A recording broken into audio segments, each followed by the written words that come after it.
श्री आचार्य sir Shri, मेरे गुरुगण, सभी मेहमानों एवं मेरे पाठशाला के साथी मित्रों का मैं तहे दिल से स्वागत करती हूँ। आज मैं एक बेटी की पुकार के बारे में कहना चाहूंगी। आप सुनिए, ये मेरी हाथ गिनती है। माँ, ओ माँ, मैं भी जीना चाहती हूँ, मैं आपकी आंचल में सोना चाहती हूँ, तेरी ममता के महात्मा के कोख में पलना चाहती हूँ। माँ, मुझे मार मत, मुझे भी जीने दे, एक मौका तो दे माँ, हर कार्य को करूंगी जो तू कहेगी। मैं इस अन्याय के खिलाफ खड़ी होकर ये लड़ाई लड़ूंगी। माँ, मुझे इस दुनिया में आने का मौका तो दे माँ। माँ, मेरी पुकार तो सुन, तू ही है जो मेरी पुकार सुन सकती है। माँ, मेरी पुकार सुन। हाँ, मैं जानती हूँ तू कुछ लोगों के आगे मजबूर हुई है। माँ, तू आवाज उठा। माँ, तेरी आवाज को कोई नहीं टाल लेगा, कोई भी तेरे खिलाफ जाने की हिम्मत नहीं कर पाएगा।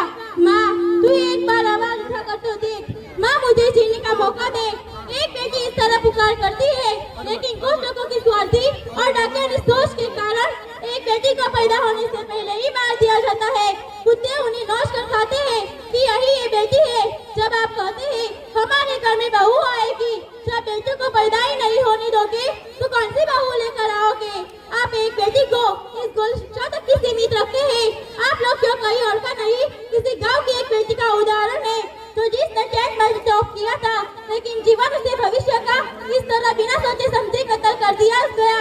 सोचो, कोई नहीं सोचता एक बेटी के बारे में। अगर बेटी अपनी आवाज उठाए तो उसे गालियां देते हैं, और जब बेटा शिक्षा प्राप्त करे तो फिर एक परिवार सदस्य शिक्षित कर देता है जनाब। लेकिन अगर बेटी शिक्षा प्राप्त करे ना तो संपूर्ण परिवार शिक्षित कर देती है, संपूर्ण परिवार। जब आपका बेटा शिक्षा, तो एक बेटी शिक्षित हो ना तो अपनी संतान को निडर अनुसार से और बलवान बना सकती है। इन सारे कार्यों में एक गुरु, एक आदर्श गृहिणी, एक प्रशासन, एक सेविका, एक बेटी डॉक्टर, इंजीनियर सब कुछ बन सकती है।